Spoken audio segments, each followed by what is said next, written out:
"Why are you laughing?" one of the students asked the knight next to him. The knight turned to him. "It's a long story, but our king's real fighting experience happened during the border wars. Back then, he and Lucas were just students at the academy, just like you kids. During one battle, Lucas got lost and ended up fighting one of the strongest bounty hunters in this world. And our king was too late to save his own rival, so he went on to single-handedly charge the enemy's base. That feeling of loss and anger stuck with him for a while.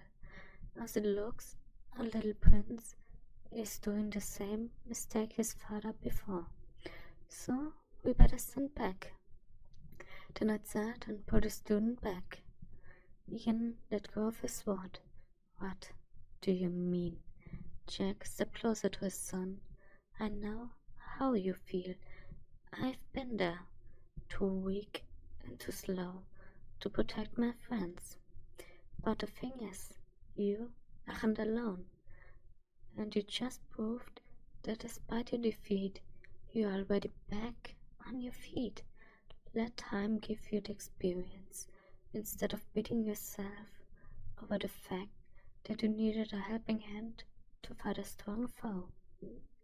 With that, Jack hugged his son. "You all are safe now. That's important. Just remember that you now have the chance to save someone else."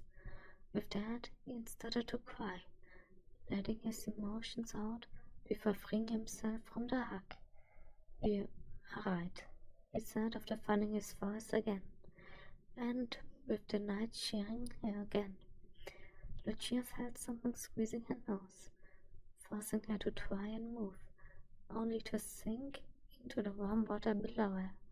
As she emerged from the water, did she look around? "Where am I?" She felt her hands on her back, in a hot spring, with your loving wife, doing wifely duties. Emily replied in a soft voice, "Although I would like it more if we changed back. It's cute and all to have you like this, but I just missed the normal you too much." With that, Lucas turned her back, kissing Emily on the cheek. Did he leave towards spring? After changing into a new pair of clothes, did he return to the castle? He entered the throne room, ready to talk with Alicia. The queen, however, was busy, giving her weekly speech to the kingdom. She stopped the moment he walked into her view. "So, you are really back?" she questioned, confusing everyone, till Lucas stepped into the light of the camera.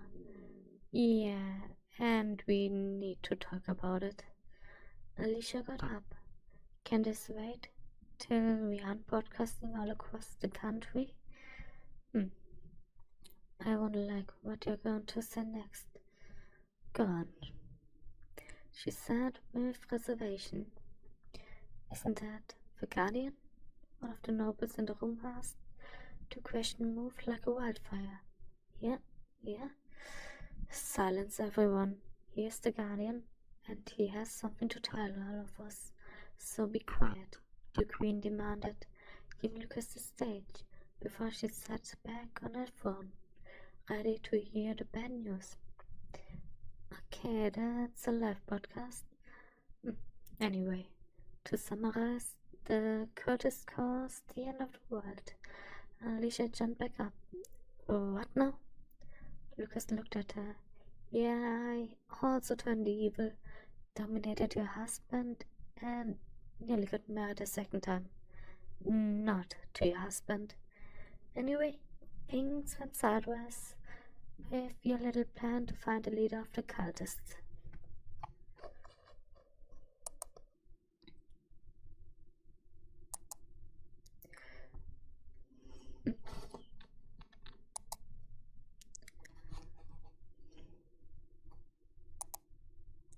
"Well, they summoned me and then did their best to mind control me. Now, I wasn't expecting Jack to show up, but he did, and we had to improvise.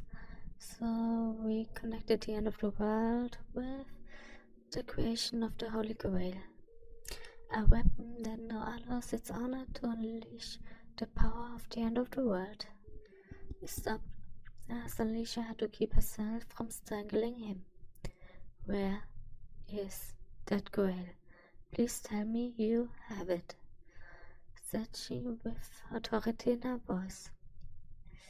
About that, the Grail doesn't exist yet. The Grail will be granted to the person that serves the war for the Grail. Before anyone starts random murders, the Grail war will be held between 7 individuals that each possess a hero card. Now the problem is that spell for the Grail wasn't meant to stop the end of the world, and the cards are now somewhere in the kingdom. Alicia got closer. So there's the key to a weapon that could destroy this world, and you just let it be somewhere in the kingdom. She had to fight to not kill him on the spot. Yeah, but not going to be in the same location. So all we have to do is find him, because the Grail's original power is still there, meaning it can grant any wish someone could have, up to destroying the whole world. After speaking these words, I started late in the air. Most of the people in the front room ran out. Anything else? Alicia asked after the room got quiet again. Oh, I lied. It's not a weapon. The spell is just a tracker, he said and got closer to her. Tracking what? She asked, intrigued. It will lead to my homeworld, he answered with a smile. Your homeworld? Then shouldn't you be worried or something? Alicia asked. Lucas looked at her. Oh, don't worry. The Grail will teleport me home once someone wins the Grail war. Still, the Grail needs the wishes of chosen ones to overcome the barrier between us and the true source magic. All I've got to do is wait for the war to be over, he said and sat down on the phone. Alicia started to laugh. You used the end of the world to create a way for you to return home, only to motivate every criminal in the kingdom to chase after it because you call it a weapon, just so they can charge it for you.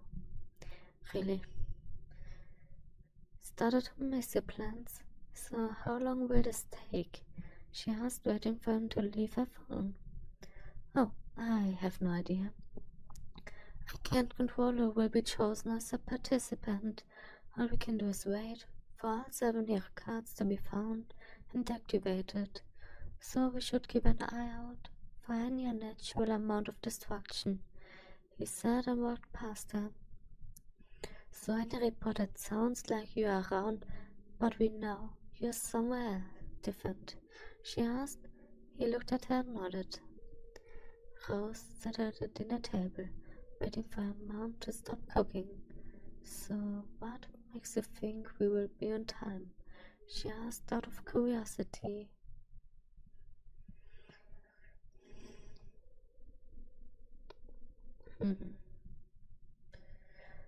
Emily just placed the salad noodles and the sauce on the table. She lifted her hand and counted silently from 3 to 1, sitting down as the door to the apartment opened. I'm back, Lucas said and walked over to Emily to kiss on the cheek. I know. I do hope you are hungry, she said and handed him a full plate. Where's Eugene? Lucas asked before grabbing a fork. Emily turned around. He is with his classmates on a trip, so you will have to wait till the end of the week to see him. What was it like to be in that other place? Rose asked. Lucas smiled at her. Well, I spend every day fighting death itself, really taking me out by controlling my body. Well, a copy, so that death was always the opposite of me. Still, it allowed me to think about a way to set an end to this. Suddenly, I got interrupted before I could set my plan into motion. Emily looked at him. And what was your plan? She asked. He got closer to her. Simple. Me returning across the end of the world. But it's only because the whole balance of the world would break on me, causing a black hole of magical energy. So I would have focused all that energy to cut space itself and reobligate back into my own world, which should have sent all that built up energy across the world, saving you and everyone else in this world. With that, he kissed her again. Emily got up, meaning we would never see you again, right? Lucas pulled her in for a hug. No, because Erika managed to get us into this world before. Secondly, I moved between the worlds when Dwight was around, so all I need is her help and something that binds me to this world. It may take a while, but I would always come back for you. He said and kissed her. Cut it out, yelled Rose. You are old enough to leave, he countered. Yeah, because you weren't there. She yelled and ran out. Why aren't you following her? They asked each other. Lucas turned around. Because all I can say is that she's right. I can make her feel better if all I can do is remind her how much of her childhood I missed. She grew into such a tough young woman, and I wasn't there to see it. Emily looked at him. See? I think you had a lot more influence on her than you thought. So go, talk with her. I talked already so much with her. I'm pretty sure she's that close to rebelling against my parenting style. Lucas said. I'm going after her.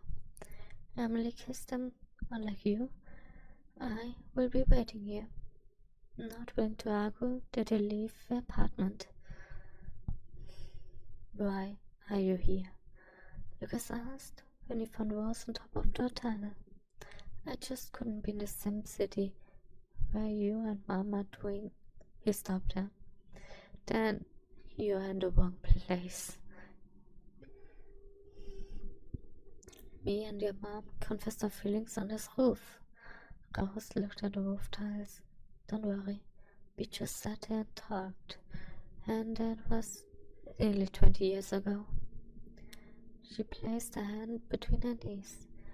You just came back after being gone for half my life, and I couldn't hear it. You will be gone before I know it. I don't know, my mom keeps waiting for you, she said with tears in her eyes. Lucas got close and hugged her. Rose, I know. I haven't been there for you and you just as much as I wanted. And you're right, I can only stay here till the end of the Great War. Rose lifted her head to look at the city. Rose, let me show you something, Lucas said and casted a spell. Rose looked around as the whole city changed, losing her balance as the ground beneath her disappeared. This is the day I landed into this world, and more importantly, it's the day I met your mother. Rose looked around. She could spot a younger version of her father walking through the forest. Then the scene moved into the city, showing Emily's first attempt at the entrance exam, ending with her landing in Lucas' arms. So, she really fell for you, Rose showed before looking at her father. What do you want to tell me with this? She asked after following the path her parents took to win the entrance exam. Lucas looked over the city. Just look around. That's how the city looked all those years ago. I tried to do my best, but just like the city, you managed to grow up into a strong and reliable young woman, even if I can't always be there to place a hand on your back and say that I'm proud of you. I hope you won't forget it. With that, shouted their father back. Okay, but we will miss. An explosion stopped in their tracks. The spell vanished, and both of them saw the flames coming from the city. What was that? Ross asked. Lucas got up. Not what? Who? That's not a normal explosion. We should go and take a look, he said and jumped off the roof.